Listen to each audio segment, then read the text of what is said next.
This is my sister-in-law's home, not my husband's.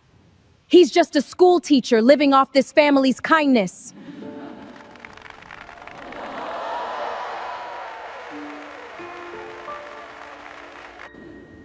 "46 families are about to lose their homes, Claire. Where exactly do they go?"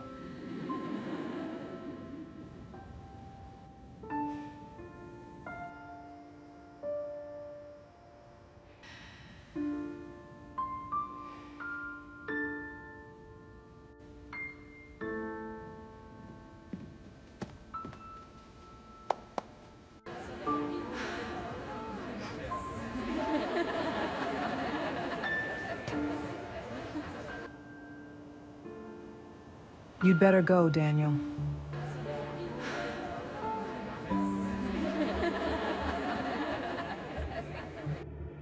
But Walt, the old groundskeeper, was already waiting by the carriage house.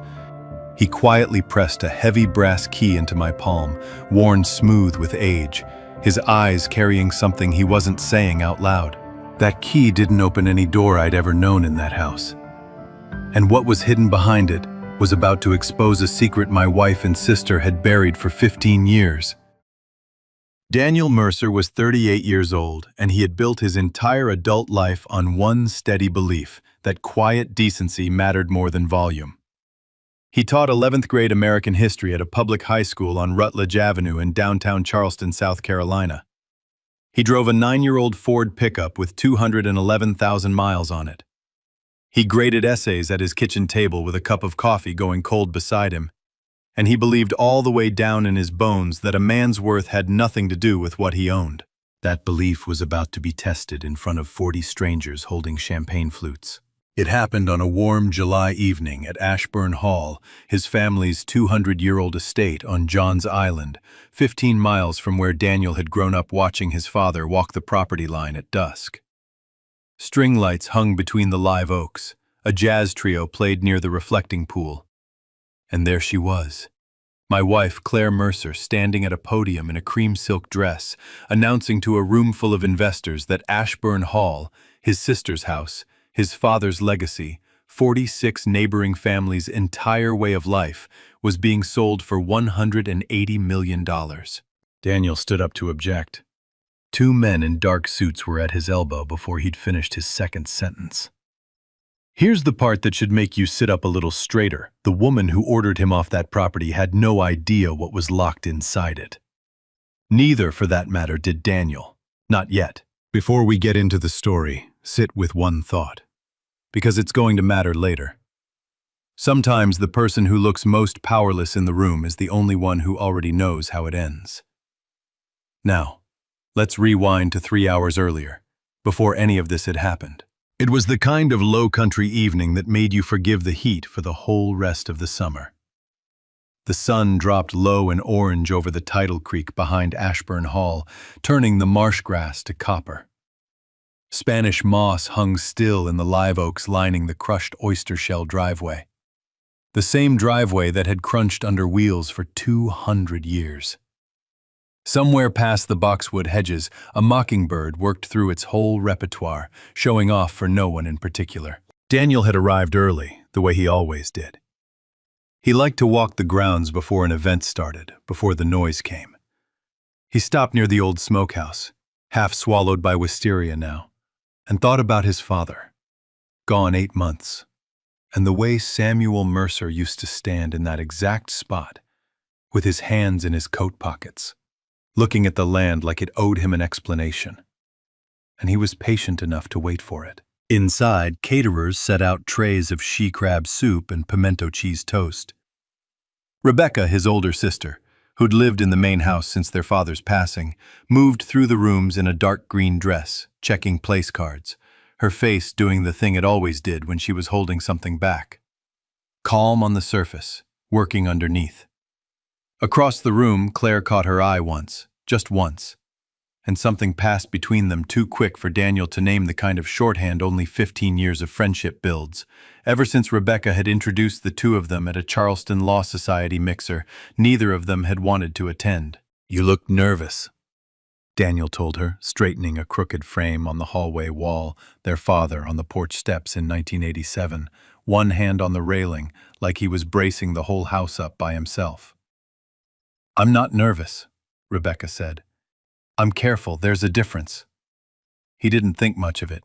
He should have. Claire found him at the hall mirror, adjusting his tie, and kissed his cheek, quick and efficient, the way you'd check a box on a list. "Tonight's important," she said. "Try to look happy to be here." "I am happy to be here," Daniel said. "This is my family's house." Her smile flickered just barely, like a light catching a draft. "Of course it is, honey," she said, and walked toward the terrace, already rehearsing something under her breath. He stood alone a moment longer, looking at his father's photograph. Something in the old man's eyes seemed to be waiting on him. He had no idea that in less than 3 hours, he'd be walking back down that same driveway in the dark, asked to leave the only home that had ever truly felt like his. By 9 o'clock, the terrace was full. String lights glowed overhead. Thomas Vane, silver-templed and smiling with teeth a shade too white to be entirely trustworthy, stood near the reflecting pool, talking golf courses and equity structures with men Daniel didn't recognize. Then Claire stepped up to a small podium beneath the oaks, tapped the microphone once, and the whole evening changed shape. She'd spent 3 years as a senior development liaison at Vane Resort Group before Daniel ever knew the company's name. And standing at that podium, in front of her own colleagues, she looked more like herself than she had in months. "Tonight," she said, her voice smooth as poured cream, "I'm thrilled to announce Ashburn Hall has an agreement in principle with Vane Resort Group. $180 million, a legacy transformed for the next century." Applause rippled through the crowd. Daniel felt his stomach drop straight through the flagstones. "There are 46 families living on the land bordering this property," he said, standing before he'd fully decided to. "Where exactly do they go, Claire?" The applause died fast, like someone had cut a wire. Claire's smile stayed fixed, but something colder moved behind her eyes. "This is my sister-in-law's home," she said, loud enough for the whole terrace to hear. "Not my husband's. Daniel is a school teacher who has spent his whole life living comfortably off this family's generosity. I'd ask him not to embarrass us tonight." Soft, uncomfortable laughter moved through the crowd. Daniel felt his face go hot, then, strangely, deliberately calm. 2 men in dark suits appeared at his elbow. He looked toward the house. Rebecca stood in the doorway, framed by the open French doors, watching. He waited for her to say something. Anything. "You'd better go, Daniel," was all she said. He walked down the crushed oyster-shell driveway alone, jacket over his shoulder. That was when Walt, the old groundskeeper who'd worked Ashburn longer than Daniel had been alive, stepped out from beside the carriage house and pressed something small and heavy into his palm. A brass key, worn smooth at the edges. "Your daddy told me to give you this," Walt said quietly. "The day somebody in this family finally tried to sell Ashbourne. Not 1 day before." Daniel turned the key over under the porch light. It didn't look like it belonged to a safe, a car, or any door anybody in that house used. He was right. It wasn't a house key at all. It opened a room nobody living had ever mentioned, sealed behind the old greenhouse, for reasons his father had carried quietly to his grave. Stay with me, because what Daniel found behind that greenhouse wall that night would reveal exactly how long his own sister had been keeping his wife's secret, and how much more than a house he stood to lose. Daniel didn't sleep that night. He sat in his truck 2 blocks off Maybank Highway until the porch lights of Ashbourne Hall finally went dark. Then he drove back the way he'd learned as a boy, down a service lane behind the old rice fields that hardly anyone remembered still existed. His father had shown him that lane once, years ago, walking him past the tabby ruins of the old kitchen house without a word of explanation. Now Daniel understood why. The brass key fit a door he'd walked past 1,000 times without ever really seeing it. A narrow service entrance behind the greenhouse, half buried under decades of Carolina jessamine. The lock turned with a sound like a held breath finally released. A motion light snapped on somewhere near the main house, flooding the far side of the lawn white for a second. Daniel froze against the greenhouse wall, heart going hard in his chest, listening. Just a raccoon, maybe, working the compost bins. Nobody came. He waited a full minute before he let himself breathe again and slipped inside, pulling the door shut behind him. Inside, there was no gold, no cash, no secret ledger of stock certificates, the kind of thing you half expect in a story like this. What Daniel found was a room lined floor to ceiling with cedar shelving, dry and cool and smelling faintly of old paper. The smell of a place that had been waiting a very long time to be opened by the right person. He found surveying maps from the 1800s, their edges soft as cloth, the ink faded to the color of weak tea. He found journals in 4 different handwritings spanning 5 generations of Mercers, some of them written in the careful, cramped script of men who'd learned their letters late in life and were determined not to waste a single word. He found a thick folder labeled simply The 46, containing names, addresses, and handwritten notes on families who'd lived on the land bordering Ashbourne for as long as anyone could remember. The Brookses, the Gadsdens, the Simmonses, families whose grandparents and great-grandparents had worked this same soil, cast nets in the same tidal creek, buried people in the same small churchyard off River Road that Daniel had driven past his entire life, without once stopping to read the names on the stones. He found receipts, too. Old ones, handwritten, for lumber and nails and labor dated decades apart, but circling the same handful of family names again and again, generation after generation, like a debt that had never quite been settled, and never quite been forgotten either. And tucked behind an old ledger, he found something that stopped him cold. A small leather notebook, the kind his father used for people he'd quietly stopped trusting. On the first page, 2 names circled together in his father's careful hand. My wife's. And beside it, in the same ink, Rebecca's. Underneath a rough breakdown of numbers, a consulting arrangement, $40 million split 2 ways, payable once the sale closed. 2 years before his father's death. Daniel sat on the dusty floor with that notebook open in his lap for a long time, feeling something crack quietly inside his chest. Not rage, exactly. Something closer to grief doubled over on itself. He had spent his whole marriage believing his own steadiness was the thing holding him and Claire together, and his whole life believing Rebecca's coolness was simply how she loved people, never once imagining she'd choose someone else's plan over his trust in her. His deepest fear had never been losing Ashbourne. It was the much quieter fear that he'd spent years being managed by the 2 people he trusted most in the world, and mistaking their management for love. He kept reading anyway. That was the kind of man he was. The oldest documents told a story nobody in the family had ever spoken about out loud. Ashbourne Hall hadn't been built purely on Mercer money. Back in the 1850s, and again after emancipation, a group of local families, freedmen and freedwomen who'd once worked this land, had pooled labor, lumber, and hard-earned savings to help rebuild the estate after a fire nearly took it down to the foundation. In exchange, the Mercer who owned the land at the time had made them a promise written plainly in his own hand. Their descendants would always have the right to live and work on the land surrounding Ashbourne, free and clear, for as long as the house still stood. That promise had never made it into a modern deed. It had lived instead in journals in this cedar-lined room, in the quiet understanding of a handful of old families who trusted a Mercer's word more than they trusted any courthouse, and in the kind of neighborly memory that gets passed down at church suppers and front porches long after the paperwork that should have protected it has gone missing or was never filed at all. If Ashbourne sold to Vane Resort Group, that unwritten promise would simply cease to exist. 46 families could lose their homes to a technicality nobody currently living had created over a promise nobody living had ever bothered to write down properly.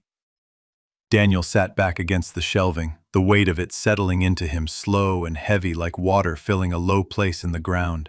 Then he found the last item on the shelf, an unfinished will dated the year before his father died, along with a slim file confirming something that changed the entire shape of the evening he'd just survived.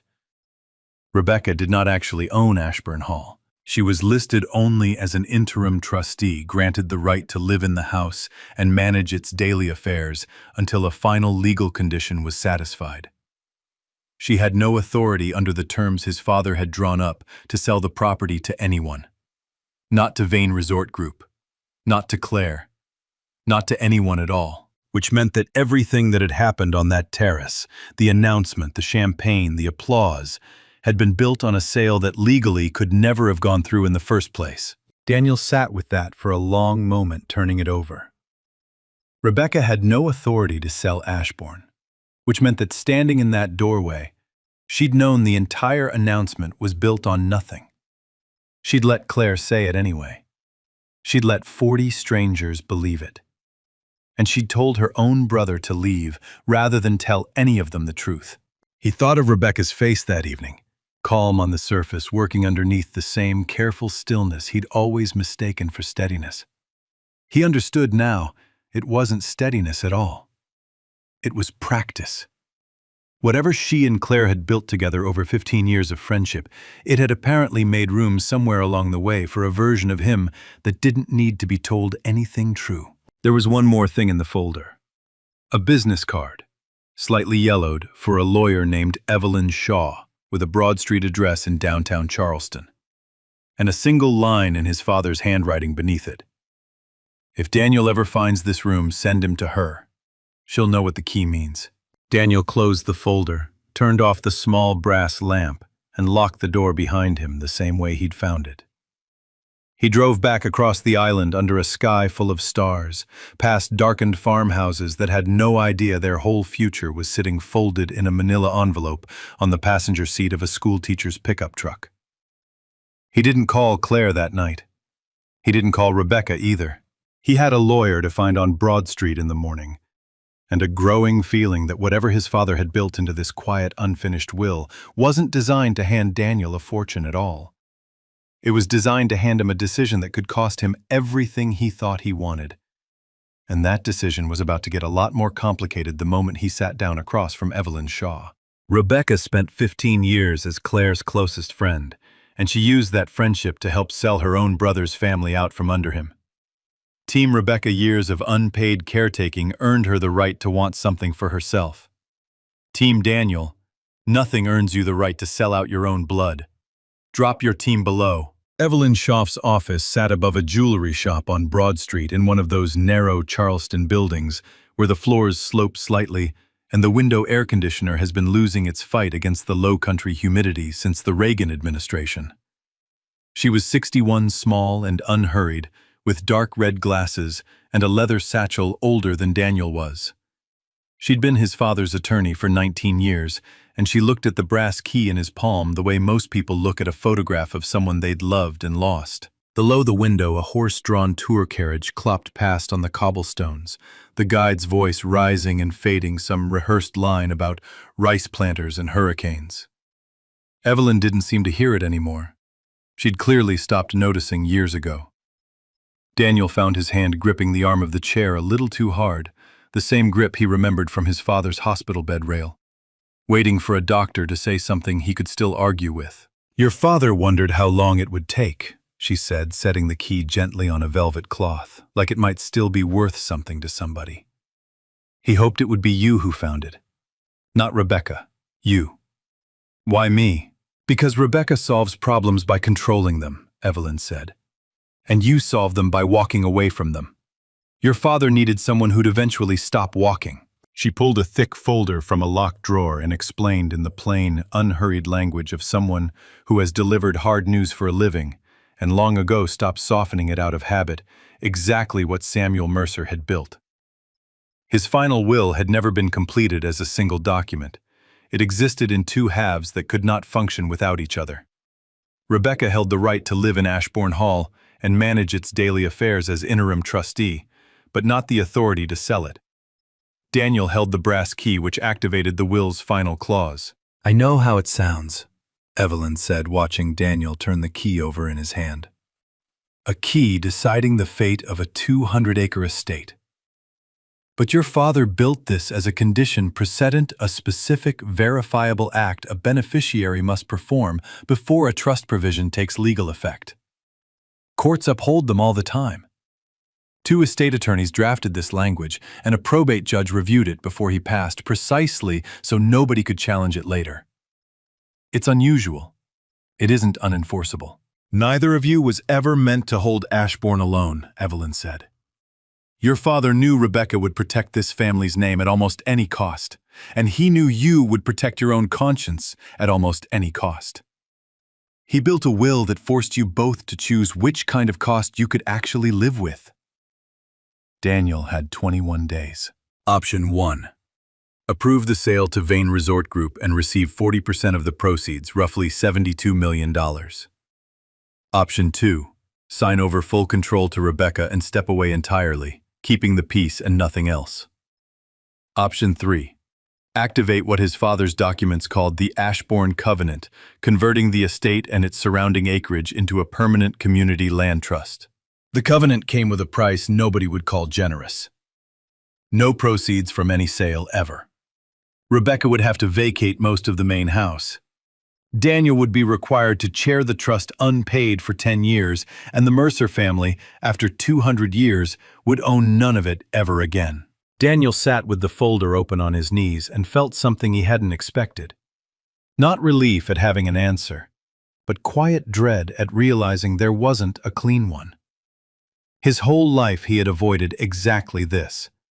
Rooms where a decision could cost him something real, arguments he could lose, choices that would make someone he loved genuinely angry with him. Evelyn let the silence sit as long as it needed to the practiced patience of a woman who'd handed hard news to grieving families for 19 years.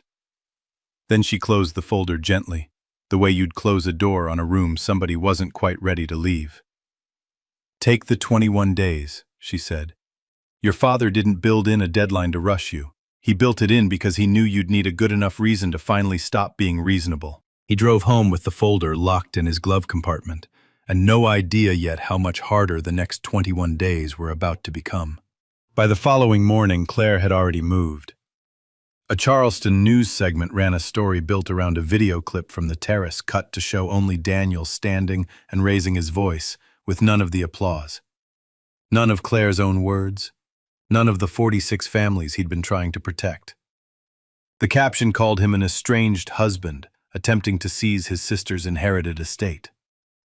Rebecca, approached by reporters outside Ashbourne's gates, said nothing at all, which the cameras happily interpreted as confirmation. Daniel watched the segment twice sitting at his kitchen table, with his gradebook still open beside him, and felt something harden quietly in his chest that had nothing to do with anger and everything to do with clarity. Claire called him that same night. He almost didn't answer. You're making this messier than it has to be. She said no hello straight into it, the way she talked to vendors who'd fallen behind schedule. I need you to sign the release before the ceremony. Just sign it, Daniel, please. You told a room full of investors I live off your family's kindness. A pause. Longer than he expected. I said what I needed to say to keep the deal alive, she said, quieter now. You weren't supposed to stand up. I wasn't supposed to have an opinion about 46 families losing their homes. You've never once cared about being rich, Claire said. And for a second, just a second, something almost raw slipped into her voice. I used to think that made you good. Lately, it just feels like it made you absent. I built something with Vane. I built it for 2 years, Daniel, while you graded papers and drove that same truck and never once asked me what I actually wanted. Does Rebecca know you two aren't actually splitting anything? Daniel asked. Silence longer than the first one. That's between me and Rebecca, Claire said, and for once she didn't sound smooth at all. He didn't have an answer for that one right away. It landed somewhere true, and he hated that it did. He sat afterward with the phone gone warm against his ear long after the line had died, the kitchen clock ticking through the quiet, and let himself remember, just for a second, the version of Claire who used to fall asleep at this same table over law school casebooks, back before Vane Resort Group, before any of it, when the two of them had nothing worth arguing over except which one of them made the worse coffee. That version of her felt very far away tonight. What Daniel didn't fully understand yet, listening to his wife's voice crack slightly on the line, was how much of Claire's fury had grown out of fear rather than greed. She had built her sense of worth around being the person who secured impossible deals, who made things happen while everyone else waited politely for permission. 2 years earlier, watching Samuel Mercer grow frail, she had convinced herself Rebecca would inherit everything and Daniel nothing, and had moved to secure Ashbourne before some other buyer swallowed the island whole, quietly deciding along the way that even her oldest friend was simply another resource to manage, rather than share with. She had never once considered that Daniel's quiet steadiness, or Rebecca's 15 years of loyalty, were things a person could actually lose by trying too hard to win. "I'll see you at the ceremony," was all he said, and hung up before either of them could say something they couldn't put back. He drove to Ashbourne the next afternoon and found Rebecca in the cutting garden, deadheading roses like it was any other Tuesday. $40 million, Daniel said, not bothering with hello. "That's what you were going to get. I found Dad's notebook." Her hands went still over the roses, but she didn't turn around right away. "I wanted you to hear it from me eventually. Not like this. 15 years, you and Claire. Neither of you thought I deserved to know what you two were planning with my own family's land. You were never going to fight for this place. I told myself I was just being practical, finally taking something for myself after over a decade of managing Dad's medications and fighting his insurance company while you graded papers 45 minutes away." Rebecca turned to face him. Her eyes were dry, but something underneath her voice wasn't. "I'm not going to tell you I didn't want the money. I did. God, I did." "So what changed?" Rebecca was quiet long enough that Daniel almost repeated the question. 2 weeks ago I found out Claire rewrote the agreement, she finally said. Vane doesn't pay a consulting fee to a trustee with no authority to sell anything. Only to whoever delivers the signature. That was always going to be her alone. 15 years of friendship, and she never once planned on splitting $1 with me. She just needed me quiet long enough to make it happen. Daniel didn't feel triumphant hearing that. He mostly just felt tired. "That's not remorse, Rebecca, that's just losing." "Maybe," Rebecca said. "But it's also the first true thing either of us has said to each other in 2 years." Then he found the second piece of the puzzle. The one that finally explained why Claire was fighting this hard. Buried in a set of documents his own lawyer pulled from Charleston County's public filings, Daniel found the personal guarantee Claire had signed with her superiors at Vane Resort Group 18 months earlier, promising full authority to sell Ashbourne Hall on the family's behalf if the deal collapsed now. She wasn't only losing a commission.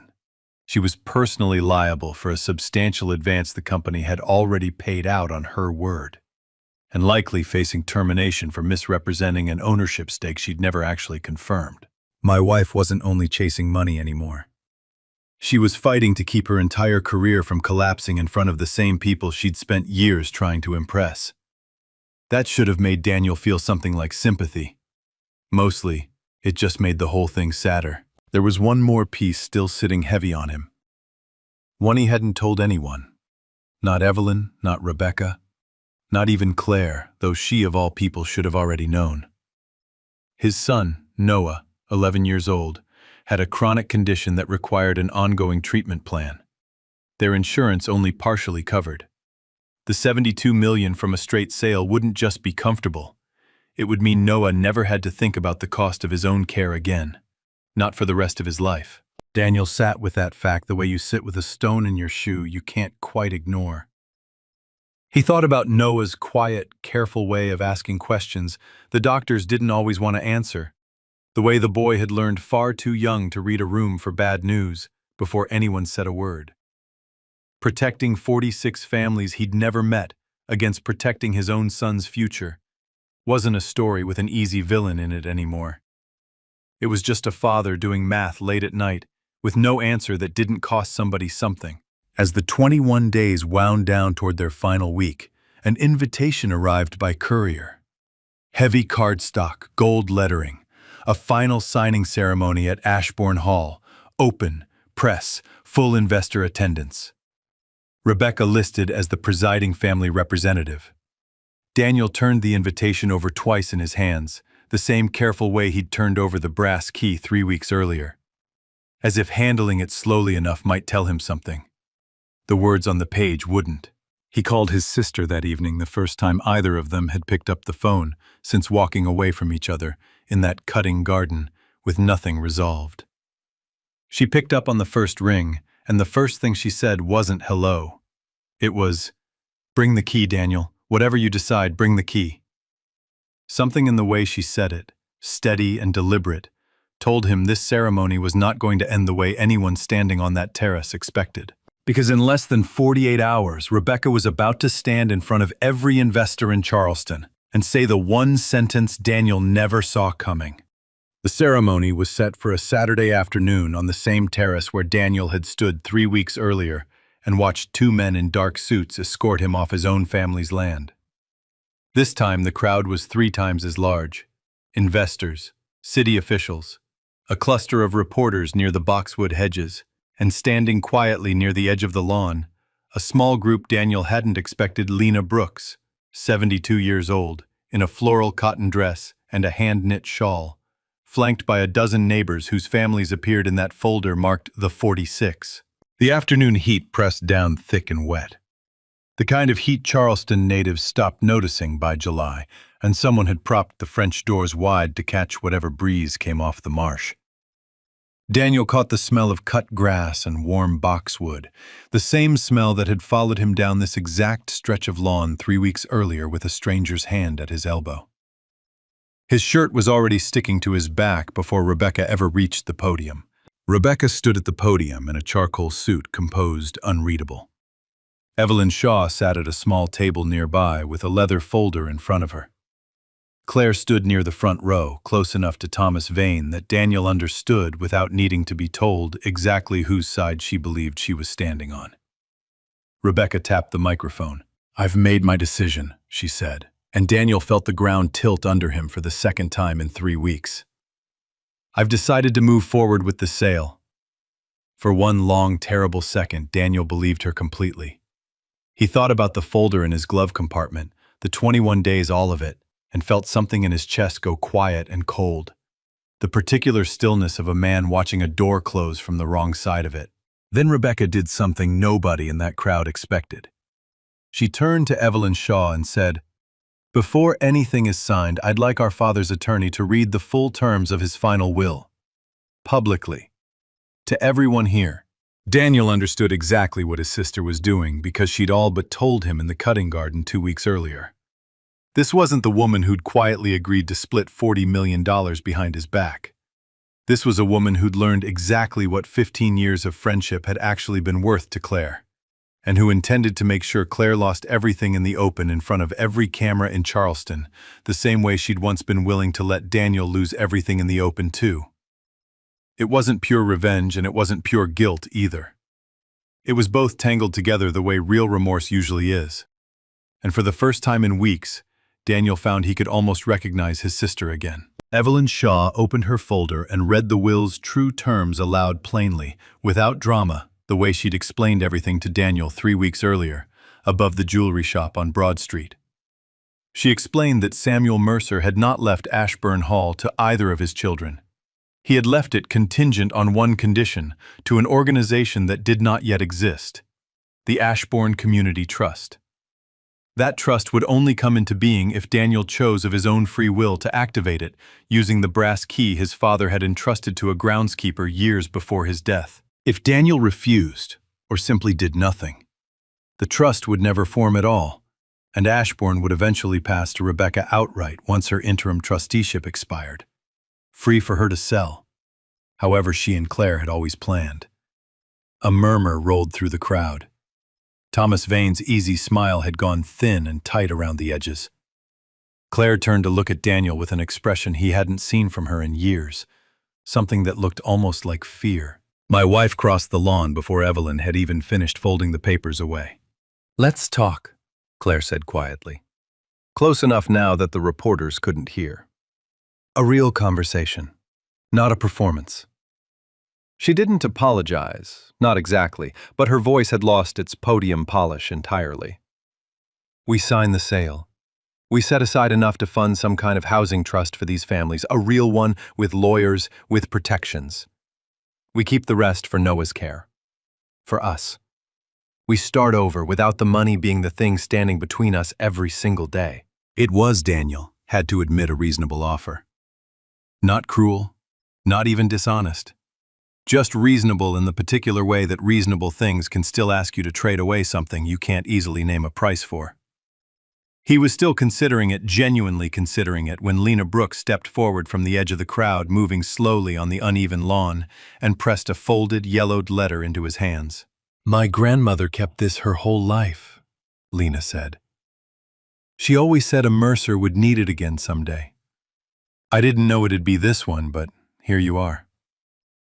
The letter was dated 1961, written by a Mercer ancestor to Lena's grandmother, and it said in careful faded ink, "We didn't give your family land. We gave back land that was always yours, and we should have said so plainly 100 years before we finally did." Daniel stood there holding that letter, and something loosened in his memory that had been sealed shut nearly as long as that greenhouse room.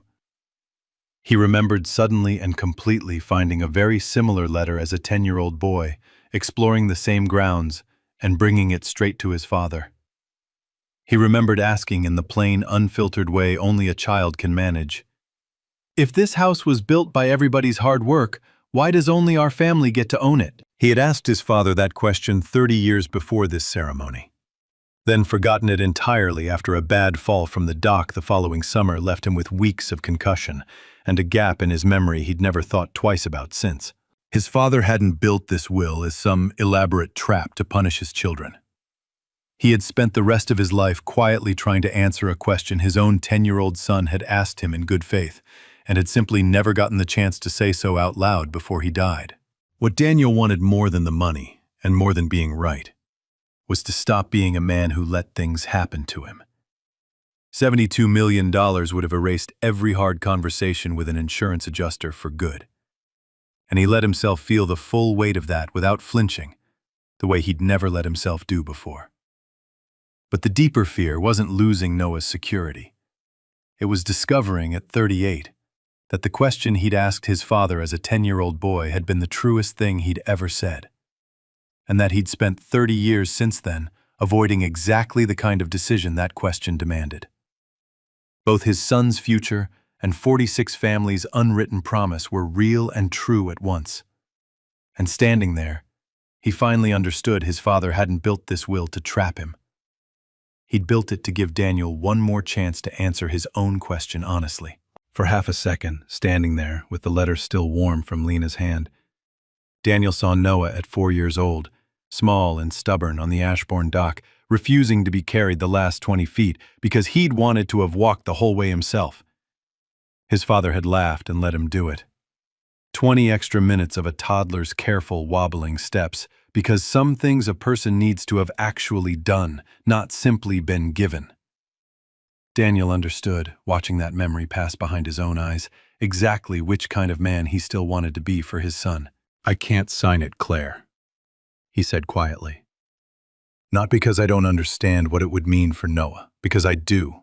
I understand it completely, and I'm choosing this anyway, with my eyes open, and I need you to know that's exactly what this is. A choice. Not something happening to me." Claire didn't answer right away. Something moved across her face that wasn't quite anger and wasn't quite grief, some third thing that didn't have an easy name. Daniel looked at her one more moment. He looked at Rebecca, steady at the podium. He looked at the brass key in his own palm, warm now from how long he'd been holding it.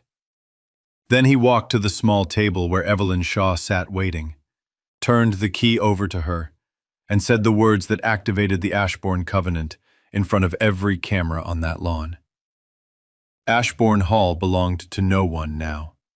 Not to Daniel, not to Rebecca, not to Claire, and not to Vane Resort Group. It belonged finally, and legally, to the 46 families it had always quietly belonged to, in every way except the one that mattered on paper. What Daniel didn't yet know walking off that lawn was exactly how much the next few months would cost him, and how much more he'd quietly gain back in return. The sale collapsed within the week. Vane Resort Group withdrew its offer quietly, then not so quietly once the full financial structure and the displacement plan for 46 families had already been read aloud on camera and picked up by 2 Charleston news stations before the weekend was out. Thomas Vane did not call Claire again. Nobody expected him to. Her firm let her go 11 days later, citing the personal guarantee she'd signed, promising authority over a property she never actually had the right to sell. She wasn't charged with anything. She didn't lose her house, her savings, or her name in any dramatic public reckoning. Mostly, she lost the version of herself she'd spent 2 years building, the one who made things happen, while everyone else waited for permission. Daniel filed for divorce 3 weeks after the ceremony. Not because Claire had wanted to sell Ashburn Hall. He understood ambition. He'd married a woman who had plenty of it, and for a long time that had felt like something worth admiring. He filed because she had stood in front of 40 strangers and called him a man who lived off his family's kindness, then spent the following weeks trying to turn public opinion against him rather than simply telling the truth. A marriage could survive disagreement. His, it turned out, could not survive being used as a talking point. He thought sometimes filling out that paperwork at his kitchen table of the man who'd stood up at their wedding and promised, half-joking, to still be grading papers on their 50th anniversary. Claire had laughed at that back when steady had sounded like a compliment instead of an accusation. He couldn't pinpoint exactly when the word had changed shape between them. He only knew that signing this particular form felt less like an ending and more like finally admitting out loud something that had been true for longer than either of them had wanted to say. Claire didn't fight the divorce. In the one real conversation they had after the paperwork was filed, sitting across from each other at the same kitchen table where he'd graded a decade of essays, she told him quietly, and without her old polish, that she was sorry. Not for wanting the sale, but for how small she'd made him look while she pursued it. Daniel believed her. Believing her didn't change anything about what came next, and they both understood that. Rebecca moved out of the main house within the month into a small, renovated cottage near the old rice fields that had once been used for estate staff. She took the position of executive director of the newly formed Ashbourne Community Trust, unsalaried the first year by her own insistence, and spent the winter cataloging the Cedar Room's journals and maps herself, page by careful page, the way their father used to organize his own paperwork. Late at night, with the radio on low, she told him once, almost in passing, that she'd turned down an assistant curator position in Savannah the year their father's health first started failing, and had never mentioned it again until now. Daniel hadn't known. It reframed 12 years of her carefulness into something closer to sacrifice than control, though he still wasn't ready to call it that out loud. She and Daniel talked properly for the first time since the ceremony, sitting on her cottage's small back porch one evening in October, a bottle of sweet tea between them instead of the champagne that had started this whole mess. Cicadas were winding up for the evening somewhere past the rice fields, and the porch light overhead had already drawn its first moths.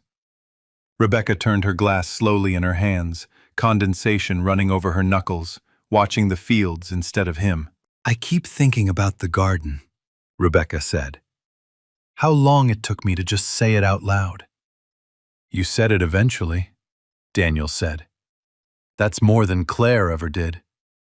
"I'm not asking you to believe what I did was right. I know exactly what it was. I just want you to know the version of me that let you walk down that driveway alone isn't the version sitting here now. And I intend to spend a long time proving that instead of just saying it." Daniel thought about that for a while, watching the light go gold over the old rice fields. "You could start," he said, "by not calling Claire anymore." "Already handled," Rebecca said. "She tried twice in September. I let both calls go to voicemail." There was enough in that to make him laugh. Actually laugh for what felt like the first time in a month. The porch swing behind them, an old iron-framed thing older than either of them, creaked in the same tired rhythm it had been creaking since before their father bought it second-hand at an estate sale in the 70s, and neither of them had ever once gotten around to oiling the hinges. "Some things," Rebecca said, nodding at the swing, "aren't broken. They're just old and honest about it. My wife was the phrase Daniel kept catching himself almost saying out loud that whole autumn. The reflex of a decade of marriage not yet worn away, before correcting himself mid-sentence to my ex-wife, then eventually simply to Claire. The 46 families kept their homes. Their right to live and work the land bordering Ashbourne was finally recorded properly this time, in the Charleston County land records, with Evelyn Shaw personally overseeing the filing so that no future Mercer and no future anyone could ever again let that promise quietly disappear into a filing cabinet. Part of Ashbourne Hall reopened within the year as a community history center, telling the honest, full story of how the estate had actually been built and by whose hands, with Lena Brooks herself volunteering most Saturdays to walk visitors through the exhibit and tell them things no plaque could ever properly explain. Another wing became a small vocational training program teaching carpentry, electrical work, and small business basics to anyone on the island who wanted them. A third section became a modest clinic staffed 2 days a week by a rotating group of Charleston area doctors donating their time. The waiting room decorated with the same faded family photographs Daniel had once dusted off in the front hallway on the night everything started. Daniel didn't become wealthy.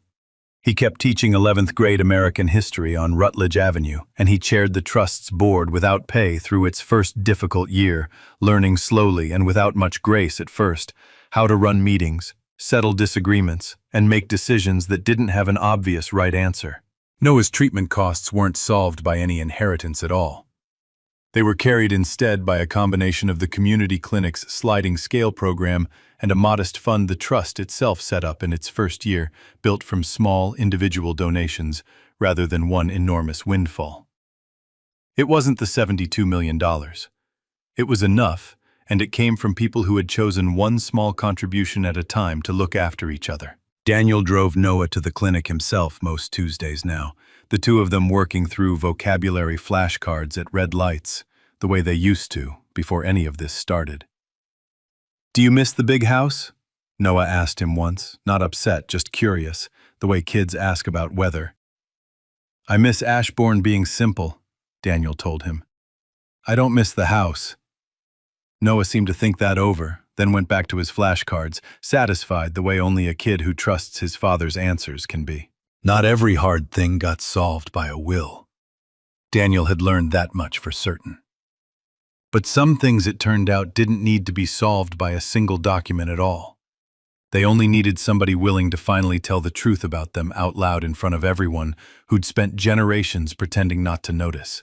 A year after the ceremony, Ashbourne Hall opened its gates to the public for the first time in its 200-year history.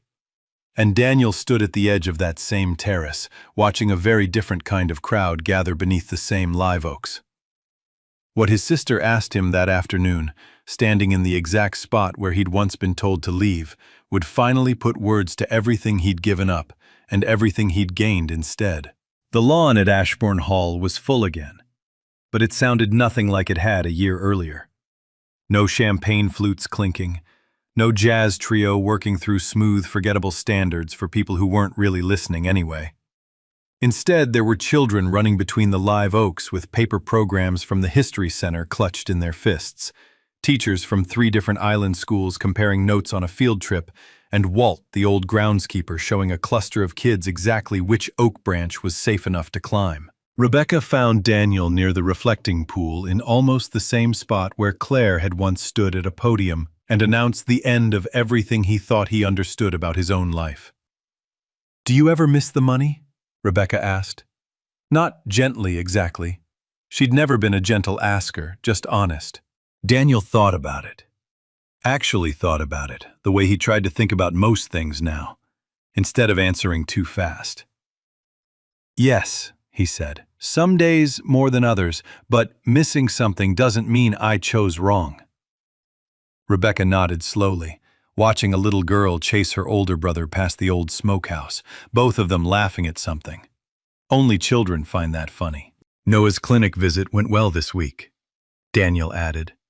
"Dr. Alvarez says he's doing better than they expected." "Good," Rebecca said, and meant it the plain, uncomplicated way people mean things when they've stopped performing feelings for an audience. Dad would have liked this. Not the house being full again. The reason it's full. Across the lawn near the History Center's entrance, Daniel spotted Claire, standing a little apart from the crowd in a plain sundress instead of silk, waiting for Noah to finish a scavenger hunt sheet one of the volunteers had handed him. She caught Daniel's eye and offered a small, careful nod, the kind two people give each other once they've stopped needing anything from one another. He nodded back. It didn't feel like victory, it didn't feel like grief either, not anymore. It mostly just felt like Tuesday, ordinary and survivable, which was its own kind of quiet miracle. He hadn't expected to feel this soon. Noah came running up a few minutes later, waving his completed scavenger hunt sheet like a trophy, out of breath and grinning in the specific, unguarded way of a kid who felt for once perfectly fine. "Dad, did you know they made me the family that pooled money to fix the roof back in the 1850s? He said. "Lena told me the whole story. It was actually kind of cool." "It was," Daniel agreed, ruffling his son's hair. "It still is." Noah ran back off toward the scavenger hunt table, already arguing good-naturedly with another kid about who'd found more items on the list. Rebecca watched him go, arms crossed loosely, something soft moving across her usually careful expression. "I used to think running this place meant protecting it," she said. "Turns out it just meant finally telling the truth about it. Funny how long it took me to learn the difference." "You always were the smart one," Daniel said. "I was the scared one," Rebecca said. "There's a difference there too." Daniel looked out over the lawn at Lena Brooks, explaining something to a family near the History Center entrance, at Evelyn Shaw sitting quietly on a bench with her old leather satchel beside her, at the whole slow, ordinary, unglamorous machinery of a promise finally being kept. He understood then, standing in that exact spot, that his father hadn't left him a fortune, and hadn't really left him a house either. He'd left him a question a 10-year-old boy once asked without knowing its weight, and enough time finally to answer it honestly. This story reminds us that the choices worth making rarely feel like winning while you're making them. Daniel Mercer didn't walk away from that ceremony rich. He walked away the way most of us walk away from our best decisions, a little poorer, a little tired, and quietly certain he'd done right by more people than just himself. If you've spent your whole life being the reasonable one in your family, the one who smooths things over and doesn't raise your voice even at your own Thanksgiving table, here's something practical, not a slogan.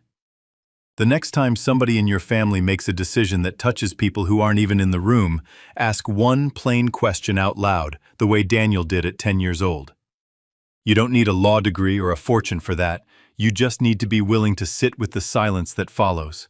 If you're widowed or retired or simply have more quiet hours in your day than you used to, spend one of them this week writing down a promise somebody once made to you and hand a copy to someone younger in your family. Not because they'll need it tomorrow. Promises without paper have a way of quietly disappearing in exactly 2 generations, the same way Ashbourne's almost did. And if your children or grandchildren ever make you feel small for choosing decency over convenience, picture Daniel standing on that lawn a year later, surrounded by the very people his quiet stubbornness protected. Decency rarely applauds itself in the moment. It just keeps showing up long after everyone else has stopped watching. Until one ordinary Saturday, it's the only thing still standing. Before you go, tell me honestly in the comments, Team Daniel, who gave up a fortune to keep a 200-year-old promise, or Team Claire, who was only fighting to keep the life she'd spent years building from collapsing around her. You decide. Behind every tear-jerking script is a human heart that first felt the weight of real life. AI was only a quiet assistant helping shape the words so that practical lessons about love boundaries and resilience in family could travel farther.